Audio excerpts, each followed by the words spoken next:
Hi everyone, I'm Steve, partner with RSM in Brisbane. Today I'm joined by Gary Smith. Gary is a non-executive director and occupies a number of public company board positions, including Flight Centre Travel Group Limited, where he is chairman, NRMA and Michael Hill. So thanks very much for joining us, Gary. Really appreciate you taking some time out of your day. But look, perhaps before we get started, our theme here is having a conversation over a coffee. And I know that's something that that you and I do, fairly regularly on an ongoing basis, although we normally do it in a in person, face to face, rather than virtually. So maybe before we get started, what's Gary Smith's brew of choice? What's your favourite coffee? What are you drinking today? So there we go. Where I live, right across the road is a coffee shop, and they use Toby's Estate coffee. So I guess that's my go-to, simply because it's right across the road. But it's a skim latte is what I would normally have, and sometimes even two. But I would point out, Steve, quite often we don't meet over a coffee. We meet over a glass of wine or a beer, and I'd much prefer that. I look forward to getting back to the days where bars and restaurants are open and we can do that again. Yeah, likewise, Gary. And similarly, I like a latte. I don't generally have the skinny. That's fairly obvious. When you see me, I know. But look again. Thanks for joining us today. Maybe to start off, Gary, if you wouldn't mind sharing a little bit about yourself, a little bit about who is Gary Smith. Sure. Born and bred in Brisbane, so local, and went to UQ, did a commerce degree, ended up working for Arthur Andersen accounting firm, so I'm a chartered accountant by profession.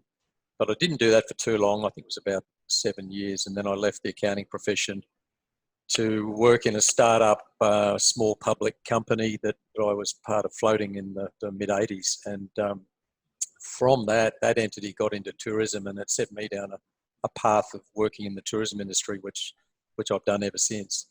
One of the things that we did along the way was develop the Kingfisher Bay Resort up on Fraser Island, which was quite a large project at the time. We operated that for 25 years, and just a couple of years ago when we sold it to Sealink, another Australian public company. Along the way, I guess probably due to my mix of skills, ended up on a number of boards, became a member of the Institute of Company Directors. I'm a fellow of the Institute of Chartered Accountants and Company Directors. Mm-hmm.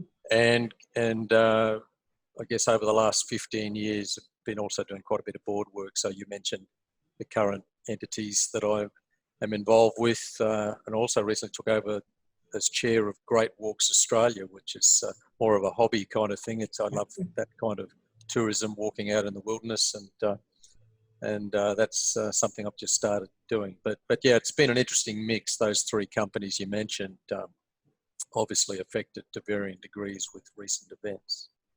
No, it's fascinating, and the latest, of course, the latest venture, I'm guessing we'll be able to get outdoors a little more from this weekend too. So no doubt that's something that'll kick along a little bit further then too.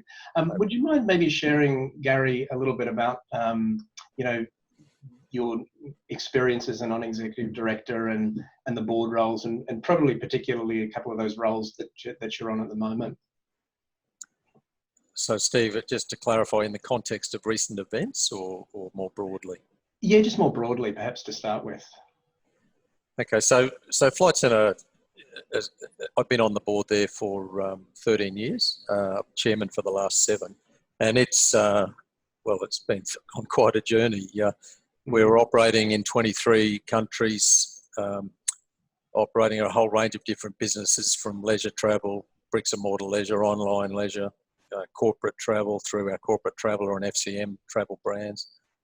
We're operating tour operating businesses in Europe, Top Deck being one of those, operating destination management companies in Asia and South America, where we're looking after customers coming into destination with their airport transfers and tours in destination, that kind of thing.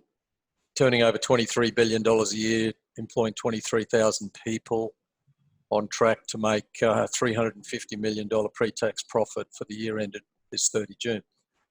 So humming along nicely, $500 million cash in the bank. Who would have thought that the recent events would happen that just turned everything on its head?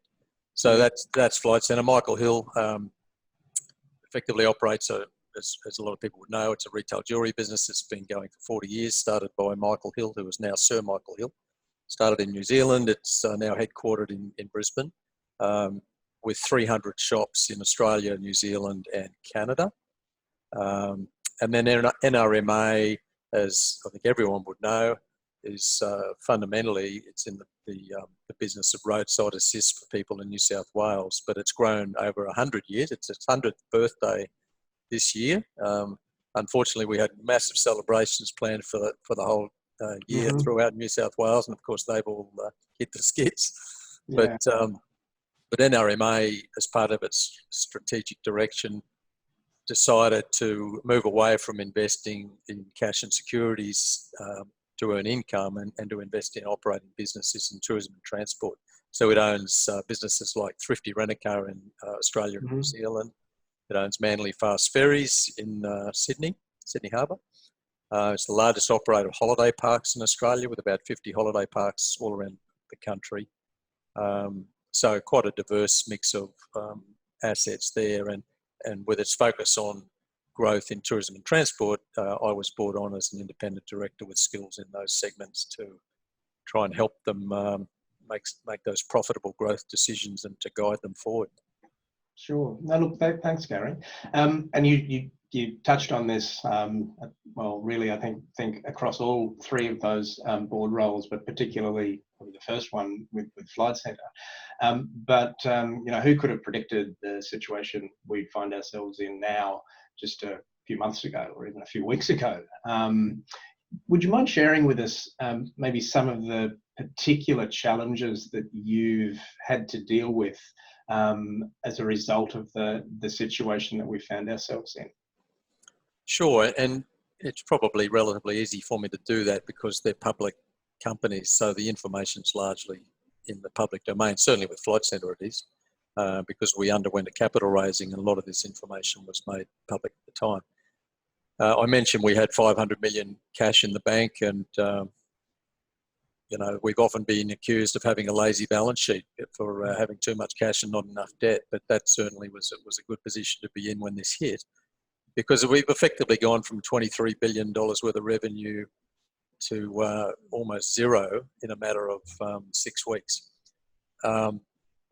We quickly assessed that with our operating costs running at 230 million a month, with no revenue, we were going to be in serious trouble within probably 3 to 4 months if we didn't undertake a capital raising. So we quite urgently went on that journey, and there were lots of twists and turns along the way, but we were able to get that away. We were probably one of the first 10 companies on the ASX to do a capital raising.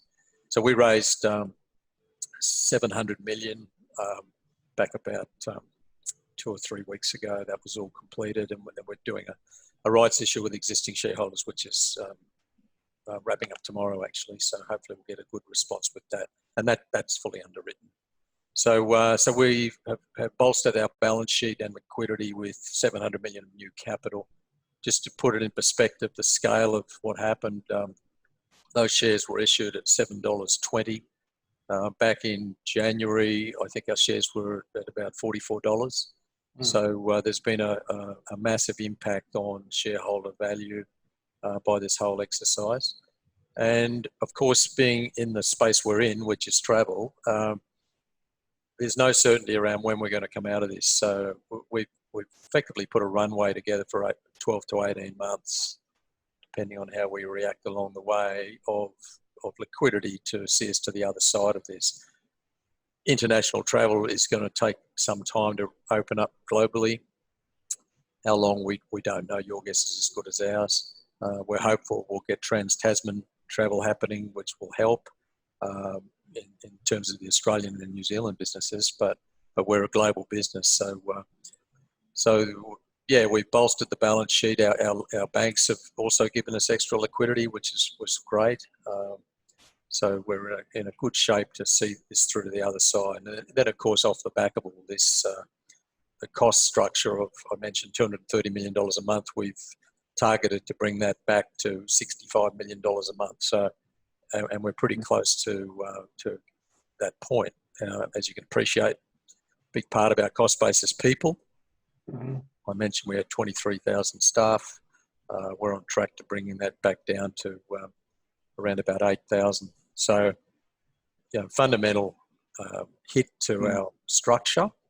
And not all of that's bad. I think there's going to be some good comes out of some of the changes, but a lot of pain along the way, and our people are going to have to work very, very hard to bring the business back in the coming 12 months, 2 years. We think it'll be fundamentally different in a lot of ways, but hopefully it'll come out stronger and leaner and meaner on the other end.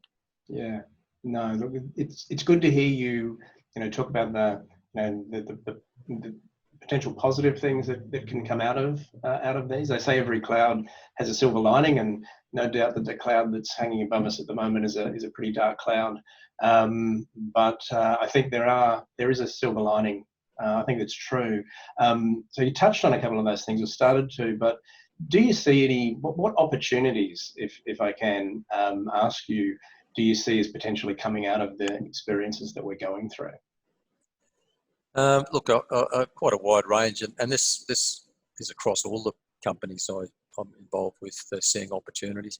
I think not all our competitors will survive this, so there'll be opportunities in the M&A space. We had strategic plans across different parts of our business. I'm talking Flight Centre here. We had plans to, over the next couple of years, reduce our retail store footprint by 2 to 250 shops over a couple of years as leases expired. This has basically accelerated that at a massive rate, where effectively we're doing that over the space of a month. So we've advised the market that we're closing 400 shops globally from our retail network. So, significant impact there that I think we're taking all the pain in one hit, but hopefully it gets us to where we ultimately want it to be quicker. So, I think if I look at our retail business at Michael Hill is the same, and retail generally as a sector has been heavily hit. There's some fundamental shift in the way consumers perhaps are going to want to buy. There's been a substantial swing to online for obvious reasons. A lot of people are saying that won't ever come back to bricks and mortar the way it was in the past.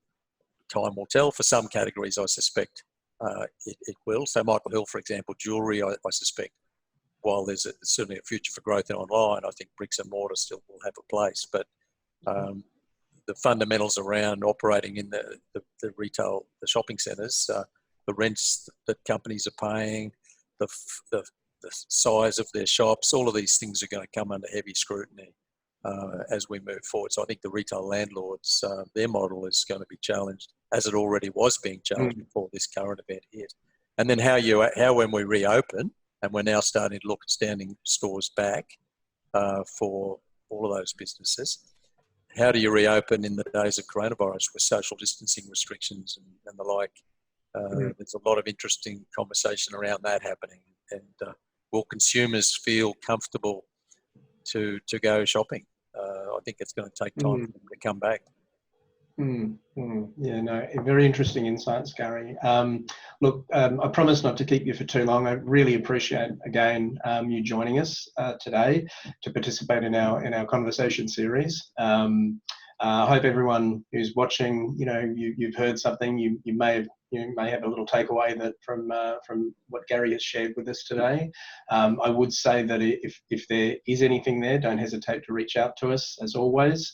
Once again, Gary, thank you so much for joining us, and thank you all for joining us as well. Stay safe and catch up soon. My pleasure, Steve. Look forward to having that beer sometime. Thanks, Gary. Talk soon. Cheers.